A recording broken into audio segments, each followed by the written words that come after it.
What if the man who stood quietly in the shadows of one of rock's greatest bands finally decided to speak? What if, after decades of loyalty, of swallowed pride, of watching credits disappear and phone calls never come, he finally said, "Enough"? Michael Anthony is turning 70, and for the first time in his life, the bass player who held Van Halen together while others took the glory is telling the world exactly what happened behind closed doors. This is not a story about bitterness. This is a story about truth. And the truth, as it turns out, is far more complicated than anything the Van Halen mythology ever let on. Buckle up, because by the time we're done here, everything you thought you knew about Van Halen is going to look a little different. In every great band, there is someone who holds the center together. Not the flashiest, not the loudest, not the one with the magazine covers or the guitar solos that rewrote the rulebook. There's always someone steady, the kind of musician other musicians rely on but audiences tend to overlook. In Van Halen, that person was Michael Anthony. Born Michael Anthony Sobolewski on June 20, 1954, in Chicago, Illinois, Anthony grew up in a household where music wasn't just entertainment. It was a way of life. His father, Walter Sobolewski, was a trumpet player, and the sounds of live music filled the family home from Anthony's earliest years. When the family relocated to Southern California in the mid-1960s, young Michael found himself in one of the most musically vibrant regions in the country.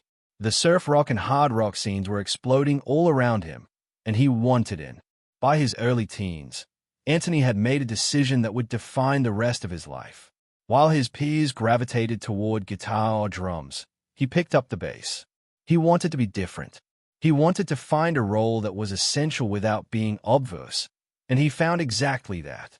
His first real instrument was a borrowed Fender Mustang guitar that he modified himself, removing strings to simulate a bass. When his father saw how committed his son was, he bought him a proper Fender Precision bass and a Gibson amplifier. From that moment on, there was no turning back. His early influences ran deep. Jack Bruce of Cream, John Paul Jones of Led Zeppelin, Harvey Brooks of Electric Flag. These were the players he studied, the ones who showed him that a bass player could be musical and powerful without stepping on anyone else's spotlight. He absorbed their styles, developed his own voice on the instrument, and became something rare, a bassist who could simultaneously lock down the rhythm section and soar on harmony vocals. That dual ability would eventually make him indispensable, at least for a while. Before Van Halen became Van Halen, Michael Anthony was carving out his place in the competitive Southern California club scene as part of a band called Snake. It was a no-nonsense power trio playing hard rock and blues covers across venues in Pasadena, Arcadia, and the surrounding San Gabriel Valley. Anthony was the bassist and one of the lead voices, developing his performance instincts night after night in front of real audiences who weren't there to be impressed. They were there to be entertained. That difference mattered. It built in Anthony a discipline and reliability that would define his entire career. It was on this same circuit that fate arranged one of those moments that only make sense in retrospect. Snake was sharing bills with another local band called Mammoth, led by two brothers named Eddie and Alex Van Halen. The bands ran in the same circles, competed for the same gigs, and respected each other from a distance. Then one night at Pasadena High School, Mammoth's PA system broke down right before showtime. Without hesitation, Michael Anthony offered to let them use Snake's equipment. It was a small act of professional generosity, but it left a lasting impression on the Van Halen brothers. Not long after, Mammoth lost their bassist, Mark Stone, and found themselves in need of someone who could do more than just hold down the low end. Eddie and Alex remembered the guy who'd lent them his gear without being asked. They reached out. Anthony came to a garage jam session, plugged in, and within hours it was clear to everyone in the room that something special was happening. His bass playing was tight and muscular, and when he opened his mouth to sing harmonies, the sound suddenly had a dimension none of them had anticipated. He was in. Mammoth became Van Halen, the new name chosen to honor the brothers' identity and establish a fresh start. With David Lee Roth on lead vocals, Eddie on guitar, Alex on drums, and Anthony on bass, the classic lineup was born. What followed was one of the most extraordinary rises in rock and roll history. and Michael Anthony was there for every single step of it. He is something that does not get said often enough. When people talk about the Van Halen sound, the thing that made it feel bigger than the instruments, bigger than Eddie's pyrotechnics, bigger than Roth's showmanship, they are often unconsciously describing Michael Anthony's vocals. Those high, soaring harmonies that seemed to float above everything else were his. The backing vocal arrangements on songs like Running with the Devil, Jamie's Crying, and Feel Your Love Tonight carried the emotional weight of the music in ways that guitar solos alone never could. Anthony's voice was uniquely suited to the role. He had a range that pushed into registers most rock singers wouldn't dare attempt in a live setting. And he hit those notes consistently, night after night, while simultaneously anchoring the rhythm section on bass. That is not a simple feat. It requires the kind of physical and musical coordination that only comes from thousands of hours of practice and performance. Any musician will tell you that singing and playing bass at the same time is one of the more demanding skills in rock music. Doing it at a Van Halen level, on the biggest stages in the world, is another matter entirely. And yet, for years, that contribution was quietly minimized. When the band gave interviews, the cameras pointed at Eddie. When journalists wrote about the Van Halen sound, they analyzed the guitar work. When documentaries and retrospectives cataloged the band's impact, Anthony's harmonies were described in passing, if at all. He became the invisible architecture of a building everyone loved, but nobody thought to examine. That invisibility, as Anthony would eventually reveal, was not entirely accidental. By 1984, Van Halen had conquered the world. The album of the same name was a commercial and cultural juggernaut, featuring some of the most recognizable rock songs ever recorded. Behind the scenes, however, something was happening that would alter the course of Michael Anthony's life in ways he could not fully appreciate in the moment. According to former Van Halen manager Noel Monk, who detailed the events in his memoir, Anthony was approached backstage hours before a concert and presented with a contract. The agreement, retroactive in its scope, effectively signed away his songwriting credits and royalties. His three bandmates were present. The pressure in that room, Anthony later indicated, was suffocating. He signed. Think about what that means for a moment. The 1984 album alone went on to sell over 10 million copies in the United States. It has been licensed, reissued, and streamed billions of times in the decades since. The royalties generated from that record represent life-changing wealth.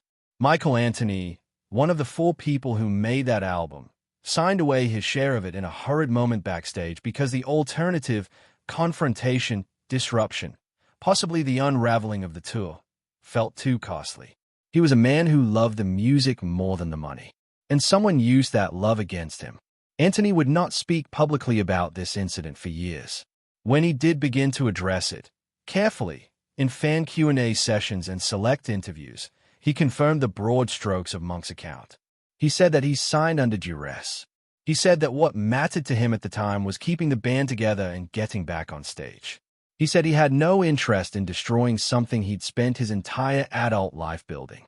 And so he absorbed the loss, swallowed the injustice, and played on. That moment represents one of the most significant financial injustices in rock and roll history. And it is only now, as Anthony approaches 70, that the full weight of what was taken from him is being reckoned with honestly. As Van Halen's internal dynamics grew more complicated through the 1990s and into the 2000s, a new form of dismissal emerged, one that played out not in private contracts but in public statements. Eddie Van Halen, in interviews, began to characterize Anthony's contributions to the band in ways that struck many observers as deeply revisionist. The most pointed of these moments came in 2015, when Eddie told a major music publication that he had essentially been forced to show Anthony how to play every note and that Anthony lacked the drive or initiative of a genuinely skilled bassist. The statement landed like a grenade in the rock community. Fans were stunned. Fellow musicians were skeptical. People who had watched Anthony perform for decades, who had heard him hit those impossible vocal notes night after night while maintaining rock-solid bass lines, struggled to reconcile what Eddie was saying with what they had witnessed. Anthony's response, when it came, was measured but firm. He denied the characterization categorically. He stated that he had always learned the band's material on his own and that there had never been any systematic instruction from Eddie. He pointed out that if such a dynamic had existed, there would be some evidence of it. Recordings, studio session recollections from engineers or producers, accounts from roadies and crew, and no such evidence existed. He wasn't just pushing back on a slight. He was correcting a historical record. What made Eddie's comments particularly painful, Anthony noted, was not the professional dimension but the personal one. These were not criticisms from a stranger. These were words from a man he had known for more than 30 years, someone he had stood beside on stages across every continent, someone whose family he had eaten dinner with, whose struggles he had watched up close and tried to support. To have that person turn around and publicly diminish your talent and your contribution is not just professionally damaging. It is a particular kind of betrayal that leaves marks nothing else can quite reach. Anthony later revealed that by the mid-2000s, he and Eddie had essentially stopped communicating. The warmth that had once defined their relationship had cooled into something more distant and transactional, and eventually it disappeared almost entirely. When Eddie Van Halen died in October 2020 after a long battle with cancer, Anthony was publicly gracious and heartbroken. But he also admitted, with a quiet sadness, that the two had never found their way back to each other. He had hoped they would. The chance never came. The way a story ends matters. It shapes how we remember everything that came before it. And the way Michael Anthony's story with Van Halen ended is, by any reasonable measure, deeply unfair. Through the late 1990s and early 2000s, Anthony's role in the band had been gradually diminishing. On the 1998 album Van Halen 3, Eddie handled bass duties on the majority of tracks, leaving Anthony with only a handful. The message was clear to industry insiders even if it wasn't announced publicly. When a compilation album was released in 2004, Anthony's only contribution was backing vocals on new material. He was present in name while being erased in practice.